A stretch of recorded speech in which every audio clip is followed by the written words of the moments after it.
Welcome to the Super Wave Podcast.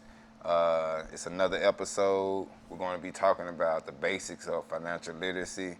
I have with me today the great Vincent Evans, and we're going to take a deep dive into this financial literacy thing. And just buckle up, get ready. All right, man. You want to say something to the people, man? No, You want to talk to the people, man? I'm ready to dive in. You gonna dive in? All right, man. First, Before you ask your first question, what's that be? What it is? I don't ever know what you're going to ask me. You don't give me a format or anything, so I'm going right off the dome, and it's going to be authentic. And that's how always it's gonna be.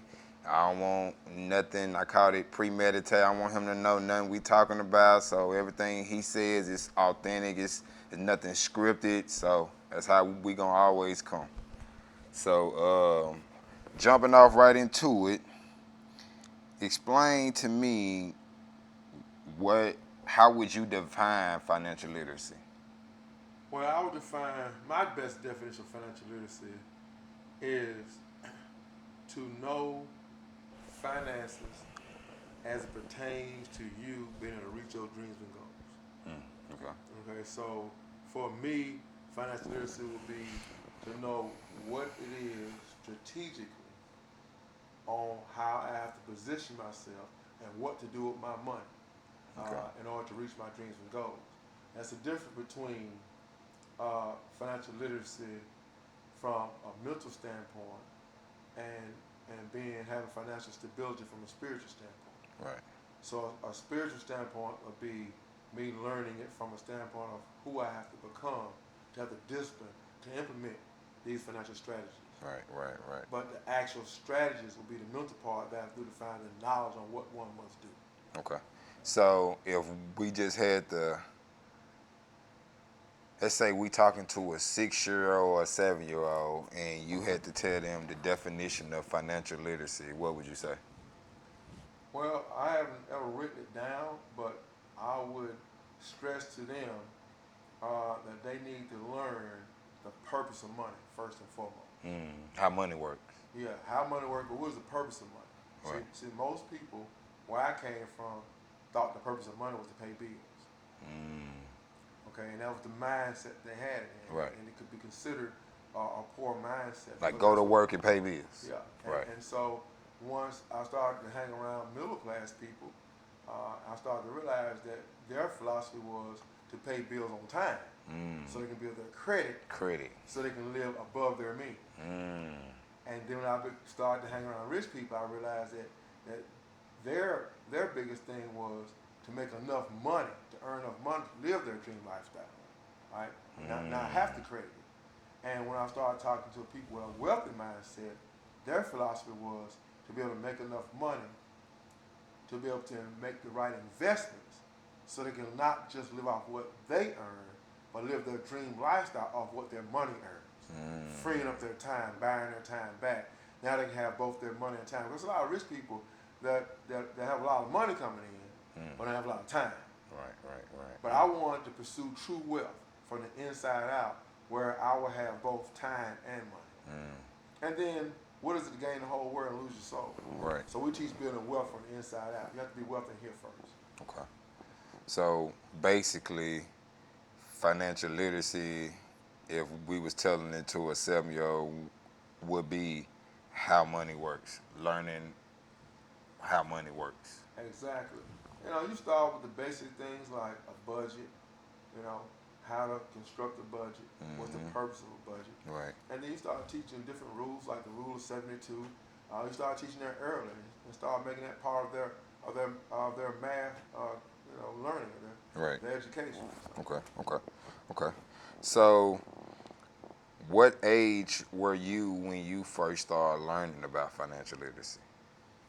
Well, I probably was, I guess, maybe 12 or 13 years old. Okay. That's when you first learned about it, or when you first was introduced, or? Well, I kind of set up I feel like something about this. Because really, I first learned about financial literacy from the church. Oh, the church taught you about financial literacy? Yeah, they did teach me, but not the way you thinking they taught me. Because I'm like, man, everybody needs to go to that church then, huh? No, they don't. Okay. So I was taught backwards. I was taught what not to do. Okay, because you got. Let me back up. Let me back up and explain. I'm gonna be serious here for a second. I was joking, but I'm gonna be serious. You see, I come from a family that was really big on church and school. Right. And so the authority figures that were introduced to me early on were preachers and teachers. And so when I was in church, I thought that we served this big mighty God, but then the preachers were preaching from a standpoint of lack and making it okay to be poor and making people feel good about being poor and going to heaven later on. Which don't get me wrong, now I want to get there. Definitely want to go to heaven, but I wanted some of my fortune here on earth. Right.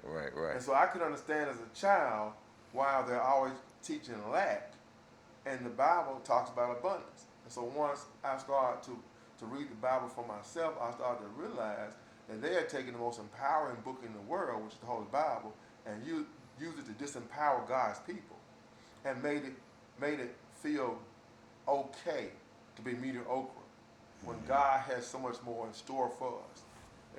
And so when God told us to be fruitful and replenish the earth and have dominion and all these things, I started realizing, like, that's not what they taught me. And the next thing was, when I got to school, they put me in front of school teachers that had master degrees and had all this education, but I watched my school teachers wear a purse with safety pins in them, and their shoes were running over.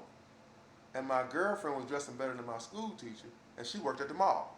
I knew something just wasn't right about that. So my education was in reverse. I learned what not to do with money first. And once I learned what not to do, then it made me start searching what to do. So after I got out of school is when my financial education really started. Wow. So actually the church taught you about financial literacy, but not in a good way. Absolutely not. Wow. They took the verse, they highlighted the verse that it was easier for a camel to go through the eye of a needle than a rich man to go to heaven. And that's another whole long story. I'm not going to the whole story. But after boo-hooing a while, my mother asked me who was wrong with me, and I told her what the preacher said, I'm going to hell. She said, that's not what it is. I said, well, I'm going to be rich. And you know, that big old camel can't fit that little old eye of that needle. Right. So how am I going to get there? Right. And she explained, the principle. And so and I felt better about that part, but it was the philosophy that was okay to be poor. Right. When you really read your Bible, it's not okay to be poor if you have the word with all to do better. Okay. So you would say that you learned about financial literacy from home, and we wouldn't say church, but not church.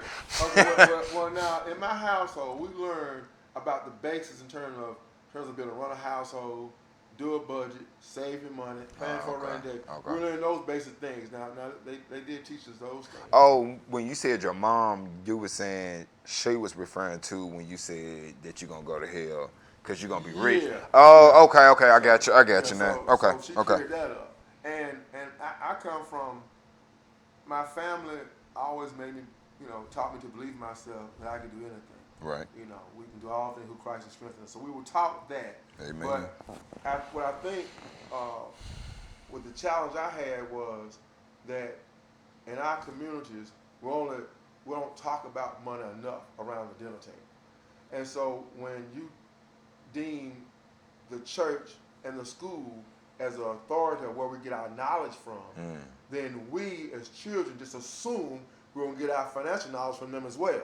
Right. But they had no curriculum in the church or in the school for our financial empowerment. The only thing we were taught in the area of finance is get a good job, get a good education, work hard so you can fulfill somebody else's dreams and goals, but not work smart to fulfill our own. So when I saw that wasn't the road I wanted to take, I didn't know it was the right road. I knew that was the wrong. And so that compelled me to start to search. And so when I got in my early 20s, I started to search for solutions, and I just kept failing forward. That brings a question to me. I'm curious of what you or your perspective on this. So why do you feel like the school don't teach about financial literacy and they supposed to be teaching? And financial literacy is something that you're going to use every day as an adult, even as a young adult.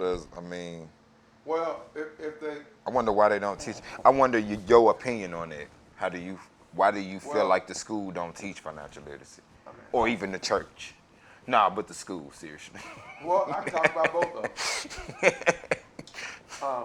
I think a lot of church folks, the difference between church folks and Christian folks. Mm, I ain't gonna preach on that one, but right. I think a lot of church folks want to, they teach out of context for two reasons. One, out of ignorance, because that's what they were taught. Right. Don't hold a man too hard for ignorance. Another, out of manipulation, because if they feel like they pay their monies to church, even if it keeps them poor, that's manipulation. Right. When actually, if you teach giving in the correct way, it will empower them to seek wealth and will make them rich. Right. So Live the in church, abundance. yeah. So teach an abundant mindset. Mm-hmm. So the church has been teaching it backwards for many years, and some out of ignorance, as I said before, and some out of manipulation. When you get to the schools were created to train a workforce for America, right? So you go back to the